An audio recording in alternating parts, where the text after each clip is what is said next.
कि आपको Trent Alexander को राइट बैक खिलाने की जरूरत क्यों है, आपको जरूरत ही क्यों है। कार्वेल अभी आपके पास है। मेरे को ऐसा लगता है कि Real Madrid buying Trent Alexander Arnold as a midfielder, right, वो एक राइट बैक पोजीशन के लिए यहाँ पे खेलने नहीं आया। Trent Alexander-Arnold to Real Madrid on a free transfer. तो यार ये न्यूज़ तो आपने देखी ली होगी, पूरी दुनिया में एक ही चीज़ का बवाल कट रहा है इस टाइम पे, Trent Alexander Arnold coming to Real Madrid, यानी कि फ्यूचर लिवरपूल कैप्टन को रियल मैड्रिड ने फ्री में ऑलमोस्ट साइन कर ही लिया है। मतलब आप सोच के देखो, aura of Real Madrid, and उससे ज़्यादा जो मैं हमेशा बोलता हूँ, the aura of the best president on the planet, the Florentino Perez. मतलब अंकल पेरेज जब या तो किसी डील में घुसते ही नहीं है भाई, या तो वो खरीदेंगे नहीं, या तो आपको झिला देंगे बिल्कुल कि अरे भाई एक प्लेयर तो खरीद लो प्लीज़, खरीद लो प्लीज़, खरीद लो, या फिर वो घुसेंगे तो धज्जियां उड़ा देंगे मार्केट की। भाई जिस टीम पे नजर पड़ गई अंकल पेरेज की, ऐसा लगता है कि uncle Perez is like the Shani of the football world. जिस पे शनि की दृष्टि पड़ गई उसको तो भाई वो पेल के ही छोड़ेंगे। आप अंबाबे ढालो, पीएसडी ने पंगा लिया भाई से, पीएसडी की धज्जियां उड़ा दी भाई ने। अब लिवरपूल पे भाई की नजर पड़ी है, लिवरपूल से इन्होंने उठा लिया है। लेट्स सी आगे किस पे किसकी नजर पड़ेगी। मतलब आप एक मिनट के लिए मान के देखो कि फॉर एग्जांपल आपके फेडे वेल्वर्डे, जो आपके इनफॉर्म प्लेयर जो 100 मिलियन यूरो वर्थ के हैं, उसको कोई फ्री में ले जाए। इसी टाइप की फीलिंग आ रही होगी इस टाइम पर लिवरपूल को। उनके होने वाले शायद फ्यूचर कैप्टन था भाई, 26-27 साल की उम्र में आप उनके पीक प्लेयर को फ्री में उठा ले रहे हो। इससे बड़ा भाई बैडास बिजनेस कहीं हो ही नहीं सकता। ठीक है, बहुत बढ़िया। अब एक उस पॉइंट की बात करते हैं। अगर मैं आपसे बोलूं कि जो ट्रेंट अलेक्जेंडर आर्नोल्ड है वो रियल मैड्रिड में फुल बैक पोजीशन के लिए नहीं आ रहा है, he is coming as a Kroos replacement, वो मिडफील्डर खेलने के लिए आ रहा है। तो या तो मतलब हो सकता है आप बोलोगे कि यार ये किसी वियर्ड बात है, बट मुझे ऐसा लगता है कि रियल मैड्रिड में ट्रेंट अलेक्जेंडर आर्नोल्ड एक मिडफील्डर ही खेलने वाला है। और मैं 5 पॉइंट में आपको बता सकता हूं कि ये जो मैं क्लेम कर रहा हूं इसको मैं बैक कर सकता हूं कि ये मैं ऐसा क्यों कह रहा हूं, राइट। ठीक है, इससे पहले कि आगे बढ़े, अगर वीडियो पसंद आए तो share with your friends, subscribe to my channel the football jockey on YouTube, follow me on the Instagram, Twitter, Facebook with the same name. Okay, so पहला पॉइंट, मैं ये वाली बात क्यों कह रहा हूं, जो ट्रेंट अलेक्जेंडर आर्नोल्ड है वो इन्वर्टेड मिडफील्डर खेल चुका है लिवरपूल पे। मतलब 2022 से यूर्गन क्लॉप ने कंसिस्टेंटली ट्रेंट अलेक्जेंडर आर्नोल्ड को एक राइट बैक तो खिलाया, उसके साथ एक हाइब्रिड रोल में खिलाया।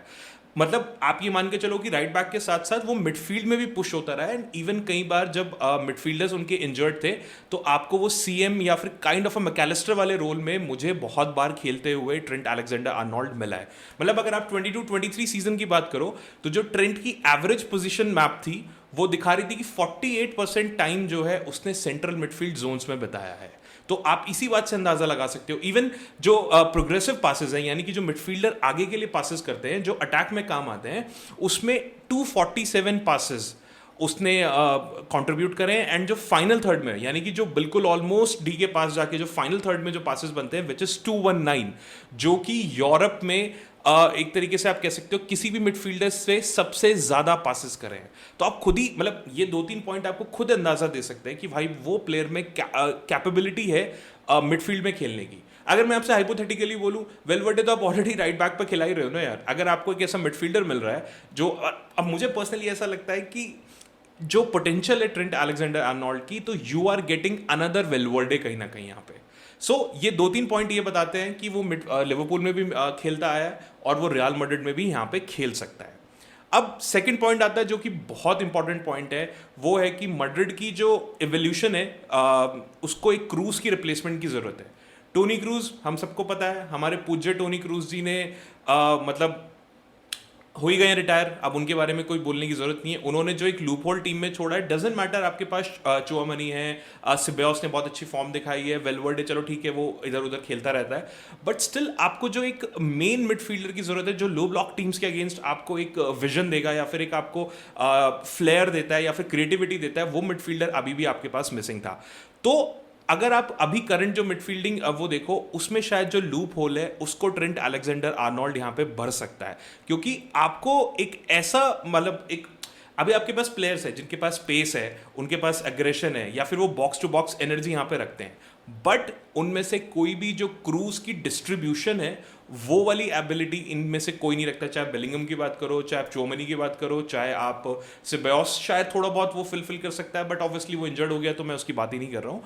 सो ट्रेंट के अंदर वो कैपेबिलिटी है कि जो लूप होल्स हमारे यहाँ पे बच गए हैं क्रूज के जाने की वजह से, वो उनको फिलफिल कर सकता है, और जो आपको बॉल डिस्ट्रीब्यूशन की क्रिएटिविटी उसको चाहिए, वो डेफिनेटली यहाँ पे ये मतलब जो है ट्रेंट इस चीज़ को पास कर सकता है। अगर आप 2023-24 के क्रूज के स्टैट्स देखो कहीं ना कहीं, तो 94.1% का पास कंप्लीशन था उनका, एंड प्रोग्रेसिव पासेस थे 5.9 पर 90 के करीब कुछ थे। अगर आप ट्रेंट देखो, ट्रेंट की जो मेट्रिक्स है वो ऑलमोस्ट सिमिलर है यहाँ पे। 87% पास एक्यूरेसी थी ट्रेंट अलेक्जेंडर आर्नोल्ड की, 5.4 प्रोग्रेसिव पासेस थे पर 90, क्रूज की 5.9 थे। तो क्रूज और इनमें, और ये सारी चीजें तब हैं जब वो राइट बैक पोजीशन से खेल रहा है। तो आप खुद ही अंदाजा लगा सकते हो, जब एक प्लेयर राइट बैक पोजीशन पे आपको वो स्टैट्स दे रहा है जो आपका मेन प्राइम मिडफील्डर दे रहा है, then why can't he play as a midfielder यहाँ पे। And I think Real Madrid ने ये बहुत थॉरोली इस चीज को सोचा होगा, that is why they were pursuing Trent Alexander Arnold from such a long time. और ये बहुत ही कैलकुलेटेड मूव है, मैं आपको लिख के दे रहा हूँ कि आप देख लेना, आप ट्रेंट को मिडफील्ड में कहीं ना कहीं खेलते हुए किसी ना किसी टाइम पे जरूर देखोगे। तो मेरे हिसाब से मैड्रिड को क्रूज के बाद एक टेक्निकल ब्रेन की जरूरत है यहाँ पे, एंड ट्रेंट उस रोल में बिल्कुल परफेक्टली फिट यहाँ पे बैठता है। अब अगर आप थर्ड पॉइंट है, ट्रेंट के क्रिएटिव नंबर्स देखो, तो वो जो आपकी यूरोप के कुछ मोस्ट बेस्ट मिडफील्डर्स हैं उनको भी यहाँ पे सरपास कर जाते हैं। अगर आप 2022-23 का प्रीमियर लीग उठा लो, 9 असिस्ट थे इनके, जो कि सारे डिफेंडर्स में सबसे ज़्यादा थे। की पासिस पर 90, 2.8। उसके बाद शॉट क्रिएटिंग एक्शंस पर 90 की इनकी शॉट्स की वजह से या तो कोई रिबाउंड चला गया या फिर गोल पड़ गया या फिर कोई इस तरीके की मूवमेंट हुई जो गोल में बाद में कहीं ना कहीं काउंट हो गई। शॉट क्रिएशन एक्शन पर 90 विच इज 4.38। एंड ये एंजो फर्नांडिस, मतलब आप कोई भी यूरोप का प्लेयर उठा लो, पेड्री, एंजो फर्नांडिस या फिर इंटर मिलान निको बरेला, इन सारे मिडफील्डर से ज़्यादा है। और ये स्टैट्स आपके तब आए हैं जब आपका वो ट्रेंट अलेक्जेंडर आर्नोल्ड एक राइट फुल बैक की तरह खेल रहा है। अगर आप रियल मैड्रिड, मतलब थोड़ा और अगर आप बड़े प्लेयर्स की बात करो, लूका मॉड्रिच 2.2 की पासेस पर 90। आप डिफरेंस यहाँ पे देख के देखो, यही मैं आपको डिफरेंस बता रहा हूँ कि एक क्रूज की रिप्लेसमेंट यहाँ पे आपको जरूरत पड़ेगी। जूड बेलिंगम के 1.9 की पासेस पर 90 है। तो अगर आप कंक्लूजन में बात करो तो ट्रेंट के जो क्रिएटिव नंबर्स हैं, मतलब मुझे पर्सनली लगता है he was always meant to be played as a midfielder. It's a add on, ये एक बोनस है कि वो, जैसे वेलवर्डे के लिए एक बोनस है हमारे पास कि वेलवर्डे जैसा प्लेयर आपके राइट बैक भी खेल सकता है या फुल बैक भी खेल सकता है, बहुत ही वर्सेटाइल प्लेयर है।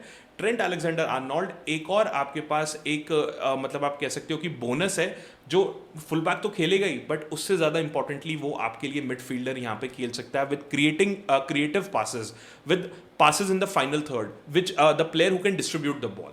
Okay, so अब आते हैं फोर्थ पॉइंट पे, जो कि है बहुत ही बढ़िया पॉइंट, कि रियल मैड्रिड की हैबिट है कि वो प्लेयर्स की जो पोजीशन है, या फिर कार्लो एंचेलोटी की, एटलीस्ट मुझे नहीं पता अगली सीजन वो रहेंगे नहीं रहेंगे, बट जो रियल मैड्रिड की हैबिट है ना, वो प्लेयर्स की पोजीशन को ना मतलब इधर उधर घुमाते रहते हैं।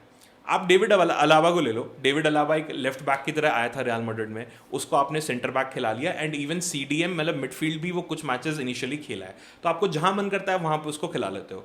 कामाविंगा एक नेचुरल सेंटर मिड प्लेयर, मतलब एक सेंट्रल मिडफील्डर, उसको आपने कई दिनों तक लेफ्ट बैक खिलाया जब मॉन्डी वगैरह को आप फॉर्म में नहीं थे। उसके अलावा वेलवर्डे आपके पास है, किसी को बताने की जरूरत नहीं कि वेलवर्डे कहाँ पे क्या खेल रहा है। तो इवन लूकास वास्केस एक मिडफील्डर है यार, वो फुल बैक बन गया है कंप्लीटली। तो रियल मैड्रिड की ना एक हैबिट रही है, मतलब अब इवन आप लूका मॉड्रिच देखो, Luka Modric was one of the world's best CAM central attacking midfielder जब टॉटनहम से आया था। अब वो आपका एक डीप लाइन प्ले मेकर बन चुका है यहाँ पे। तो रियल मैड्रिड की जो हिस्ट्री रही है कि ट्विकिंग विद द पोजीशंस, ये ट्रेंट के साथ भी यहाँ पे होने वाला है। मतलब जिस तरीके से रियल मैड्रिड प्लेयर्स की जो एक तरीके से उनकी पोजीशन है, उनका गेम है, उसको रीडिफाइन करते हैं, ट्रेंट उस पैटर्न में यहाँ पे बिल्कुल फिट बैठने वाला है, क्योंकि टैक्टिकली भी जो ट्रेंट है वो क्रूज की रिप्लेसमेंट मुझे एटलीस्ट पर्सनली लगता है। एंड मैं फुल बैक पोजीशन की बात ही नहीं कर रहा हूँ, मैं इस पूरी वीडियो में कहीं ना कहीं आपके लिए जो माइंडसेट बनाना चाह रहा हूँ वो ये बनाना चाह रहा हूँ कि आप सिर्फ ट्रेंट अलेक्जेंडर आर्नोल्ड को एक फुल बैक की तरह मत देखो, एक मिडफील्डर की तरह यहाँ पे देखो। इसीलिए मैं आपको उसके स्टैट्स और ये सारी चीजें यहाँ पे कहीं ना कहीं बता रहा हूँ।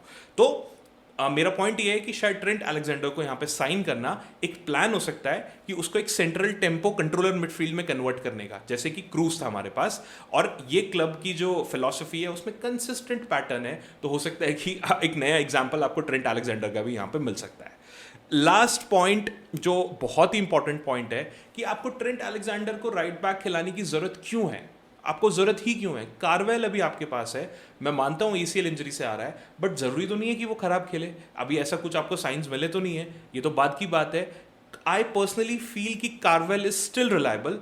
तो अगर एक रिलायबल फुल बैक आपके पास है जो अभी और 2-3 साल खेल लेगा आराम से, तो why there is an urgency to play Trent at right back position. And मुझे लगता है कि रियल मैड्रिड ने भी यही टैक्टिकली कहीं ना कहीं सोचा होगा।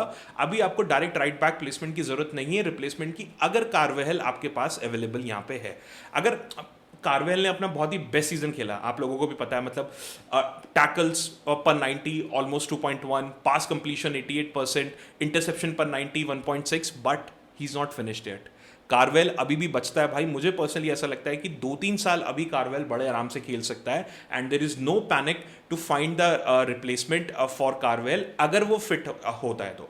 ऑब्वियसली अगर वो इंजर्ड हो गया तो आपके पास दो ऑप्शन है, आप तो वेलवर्डे भी खिला सकते हो, ट्रेंट भी खिला सकते हो, बट एक स्पेसिफिकली प्लेयर सिर्फ इसीलिए साइन करना है कि हमें कार्वेल को रिप्लेस करना है, I personally don't think so. And I feel कि रियल मैड्रिड भी इसी एंगल से ट्रेंट अलेक्जेंडर आर्नोल्ड को यहाँ पे साइन करने के लिए सोच रही है, और इसीलिए ट्रेंट का जो अराइवल है वो एक मोर स्ट्रैटेजिक प्लानिंग है, जो कि क्रूज की रिप्लेसमेंट के तौर पे इस टीम में मुझे कहीं ना कहीं लगता है कि लाया जाएगा। एंड मे बी धीरे धीरे 1-2 साल बाद जब कार्वेल अपनी ड्यूटी से, जब 2-3 सीजन के बाद जब होने लग जाएगा रिटायरमेंट की तरफ, या मे बी कहीं और जब उसमें वो बात नहीं बचेगी, तब आप ट्रेंट को वहां पे खिला सकते हो। और मे बी तब तक आपको कोई और राइट बैक भी मिल सकता है। मे बी ट्रेंट आपके मिडफील्ड में इतना बढ़िया खेल जाएगी आपको शायद उसको मिडफील्ड से हटाने का मन ही ना करे। तो ये कुछ 5 पॉइंट थे जिनके बेसिस पे मेरे को ऐसा लगता है कि Real Madrid buying Trent Alexander Arnold as a midfielder, right, वो एक राइट बैक पोजीशन के लिए यहाँ पे खेलने नहीं आया। एंड आई एम 200% श्योर, आप ये मेरी वीडियो का ये वाला पार्ट रख लेना उठा के, जब सीजन अगला स्टार्ट होगा कार्वेल आपको राइट बैक पे मिलेगा, एंड क्रूज की रिप्लेसमेंट के तौर पे या फिर एक क्रिएटिव मिडफील्डर की तरह जो है आपको ट्रेंट अलेक्जेंडर आर्नोल्ड वहां पे मिलेगा। क्योंकि भाई ये स्टैट सारे ठीक है, ये तो आपको दिख रहे हैं, उसके अलावा वो आपको विजन देता है। फ्री किक के बारे में तो अभी हमने बात ही नहीं करी कि ट्रेंट अलेक्जेंडर आर्नोल्ड किस हद तक का एक फंटास्टिक फ्री किक टेकर है। तो इस तरीके की चीज़ें जो हैं वो आपको मिडफील्ड में डेफिनेटली हेल्प करने वाले हैं। लो ब्लॉक टीम्स जैसे कि एटलेटिको मैड्रिड हो गई, एंड ये जो दूसरी टीमें हैं जैसे कि आप कह सकते हो कि अल्मीरिया टाइप की टीम है, एलवेस टीम है, ये जो पीछे डिफेंड करती रहती है बैठ के, उस टाइप की टीम्स के लिए you need a player like cruise. And I think it's a very strategic, very fantastic strategic move from real Madrid जो ट्रेंट अलेक्जेंडर आर्नोल्ड को वो यहाँ पे लेके आ रहे हैं। तो फाइनली एक 25-26 साल की उम्र में ट्रेंट को लेके आना, जो इतना एक्सपीरियंस है, जिसने प्रीमियर लीग खेला है, जिसने चैंपियंस लीग जीत लिया है, उस ऐसे एक्सपीरियंस प्लेयर को लेके आना जो अभी भी इवॉल्व कर रहा है, जो शायद फ्यूचर कैप्टन भी हो सकता है इंग्लैंड का कहीं पे, एंड उसको इतनी उस तरीके का प्लेयर जिसके अंदर पासिंग विजन है, जिसको प्रेस करना आता है, जो एक डीप लाइंग मिडफील्डर भी खेल सकता है, जो आपके लिए फुल बैक भी खेल सकता है, जिसके पास टेक्निक है पोजेशन हेवी सिस्टम में रियल मैड्रिड जैसी टीम में खेलने का। अगर आप रियल मैड्रिड को 4-3-3 पोजेशन में खिला रहे हो तो वो उस प्लान में भी आपके साथ बहुत बढ़िया खेलेगा। इट्स अ फैंटास्टिक, मतलब रियल मैड्रिड सिर्फ एक डिफेंडर साइन नहीं कर रही है, वो एक मिडफील्डर यहाँ पे साइन कर रही है और एक अपनी फ्यूचर की लेगेसी यहाँ पे साइन कर रही है। तो ये कुछ पॉइंट्स थे। आपको इनमें से कौन सा पॉइंट सबसे ज्यादा इंपॉर्टेंट लगता है, प्लीज मुझे कमेंट करके जरूर बताइए। अगर और कोई इंपॉर्टेंट पॉइंट है जिसकी वजह से आपको लगता है कि वो एक मिडफील्डर की तरह ही आ रहा है और मैंने मिस कर दिया, तो प्लीज वो भी मुझे कमेंट करके जरूर बताइएगा। अगर वीडियो अच्छी लगी हो तो please like this video and subscribe to my channel the football jockey. Thank you.